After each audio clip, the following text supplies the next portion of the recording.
Hi, I'm Katie from What Katie Did, and welcome back.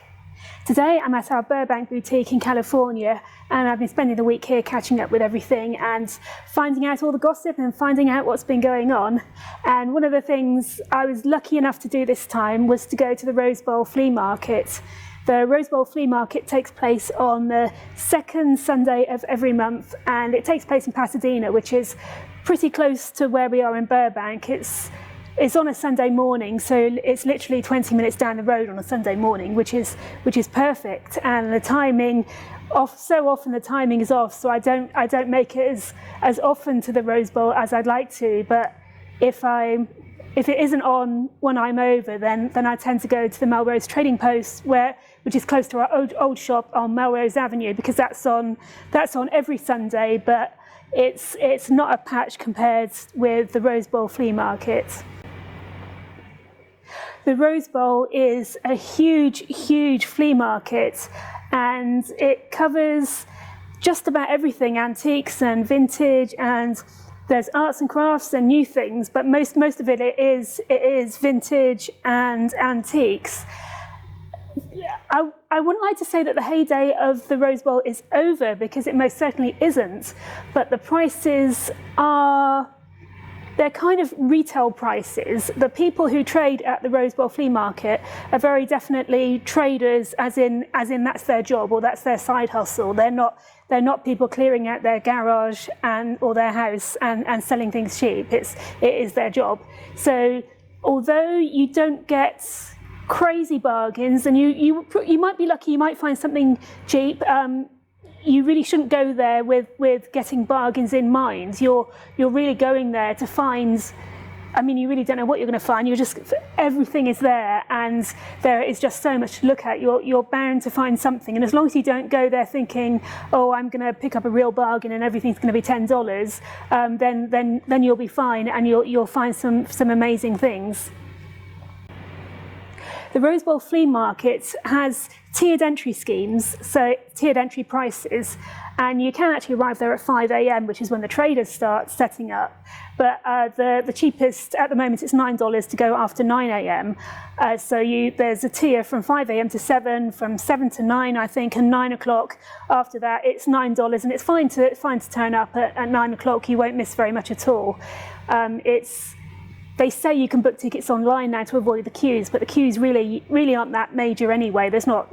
I'm English, I'm used to queuing, but 5 minutes is not very long at all, so I really wouldn't worry about booking in advance.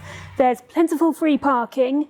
One of my tips would be to take a photograph of where you park, because there are a lot of cars parked there, and I took 2 photographs of where I parked this time, and I lost my car. And I was with these 2 English guys. They were wandering around too, and they'd lost their car, and we kept on bumping into each other. Have you found it yet? And we were like, no. And I was getting a little bit worried towards the end. It took me, I swear, about half an hour to find my car, and that's even with the 2 photographs. So be very, very careful where you park, and make sure you make note clearly of where you park. The mistake I made was I forgot to take the photograph straight away, and I started wandering off, and I thought, oh no, I need to do the photo, and then obviously I was a little bit out, and I couldn't find my car. All I knew, it was a black one, which really didn't help very much. The other thing about the Rose Bowl Flea Market is it is very big, it's very flat, and it's very hot, and there's very little shade. It's not the kind of place where you can go in for a couple of hours and then go out somewhere else for lunch and come back again, because there really isn't very much outside in that area, although there is a lot of food within the venue, so that's fine, but there's little seating, it's very hot, and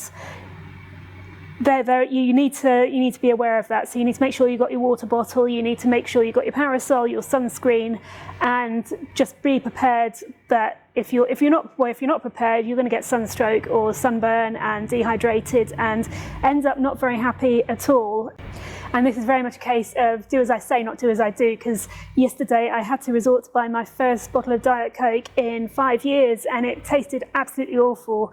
But at least I know that I've done that now, so I'm back on the straight and narrow. So this flea market, it was just before Christmas, and what I really like about going to flea markets in LA, because obviously I'm from the UK, so I don't spend a lot of time here, is seeing American antiques and American thrift things. if you are coming from overseas, what I really like about the Rose Bowl and flea markets over here is you get a lot of Asian antiques, which we don't get in the UK or Europe. So that is something I'm really into, and it's very interesting to see. The other thing you get over here at this time of year, which is November, is a lot of Christmas decorations and vintage tinsel trees. And again, they're not dirt cheap. They're worth the money, but obviously you're not going to get a huge bargain, but it's just beautiful to see all the Christmas decorations out and looking pretty, and it just, brings everything together. This time around, I vowed not to go crazy because I didn't really need very much at all. Now, last time I went, I ended up buying a big trunk, which we now use to store our stockings with. And this turned into being a complete fiasco because I bought it and I had my dolly. Now, if you're from overseas, you won't know what a dolly is. A dolly is basically a pushing trolley thing. So if you buy anything big and they say, "Do you have a dolly?" that's what they mean. So I had my dolly, and I managed to get this trunk just about on the dolly, and I got halfway back to my car and I thought, oh, this isn't going very well at all. And I did a half trip and it fell off, and these three men came up to me and said, "Do you need a hand?" And being English, I said, no, I'm fine, don't worry about it, but thank you so much. And 2 minutes later, I was like, well, actually, yeah, if you're still offering, could you give me some help? And they took me all the way to my car, at which point we all realised there was no way it was going to fit into the trunk at all. And they actually spent half an hour with me. They had all their bits of rope and God knows what else, because they were organised, and they actually attached this trunk thing half in and half out of the boot, and actually made it safe for me to drive home. And as it was a Sunday morning, by this time it was still only about 8:30, 9 o'clock, because I got there really early. It was safe to drive because there was no traffic and it was completely empty. But this time around, I was very aware that I couldn't buy anything big because I couldn't rely on 3 magic men suddenly appearing and helping me. I was wandering around and I picked up a couple of Christmas presents, and I bumped into a couple of people I knew, which was great fun. And then I came across a vintage store which was selling old German dresses of all things. It was a huge stand selling a lot of vintage dresses.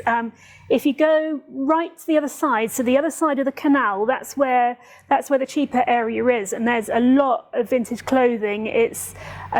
There are a lot of French work shirts, a lot of denim, and for some reason this one stand had an awful lot of vintage German dresses, so I picked up one of those. So this is my vintage German dress. I really like the embroidery, and it's quite interesting because I bought one of these in Malvern in the UK earlier this year in green, and it reminds me very much of Mexican embroidery, even though it's the other side of the world and it's a completely different style. But I love the embroidery of Eastern Europe and Germany. And so this I'm going to wear with a black sweater underneath. I'm not going to do the whole Bavarian barmaid with a white shirt underneath. I'm going to keep it classic with a black sweater, hopefully. So that's my dress. And this was a bargain. This was $35, and there were less ornate ones that they were selling for $20. So you can still find things, but if you're looking at real vintage, high quality dresses from the 40s and 50s, you are looking at retail prices. So when I was wandering around, I didn't really see very much lingerie at all. I saw there was a stand selling a few vintage 1940s silk tap pants, and they were selling them for like $60, which is more expensive than you can get them at Play Clothes down the road from us in Magnolia. And I thought I was going to report back and say that no lingerie at all, and then I saw it, and this is the best bra ever. And I know when I'm going to take it home and I'll show it to Terry, our designer, I'll show it to the factory, and they're going to be like, oh no. But it is absolutely amazing. So I'll show it to you now. So this is my new bullet bra.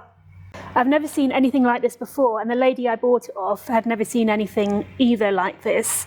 It's a mesh cup, and then it's got this star detail, a 4-point star on the cup with the little nipple exposed. So it's just so cool.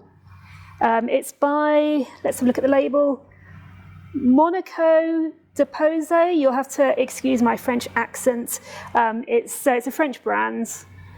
and well, Monaco, which is kind of France. I mean, I know it's separate. I'm not really sure. Monaco, if you're unaware, if you're in the US, Monaco is a tiny little country, a kingdom in between the south of France and the beginning of Italy, and they have their own tax codes, and basically it's where, if you're super, super rich, that's where you go to avoid tax, and everything's super, super expensive. So it might have been a brand, it actually does have a herald there, so I'll have to look into that. Maybe it is a Monaco brand, I don't know, from the 50s, but I've certainly never seen anything like it before. It's in baby blue. Oh, the other thing I like is this little button at the back, which is super cute. It's got a tiny bit of elastic, and then it's got the button fastening, which again is quite unusual.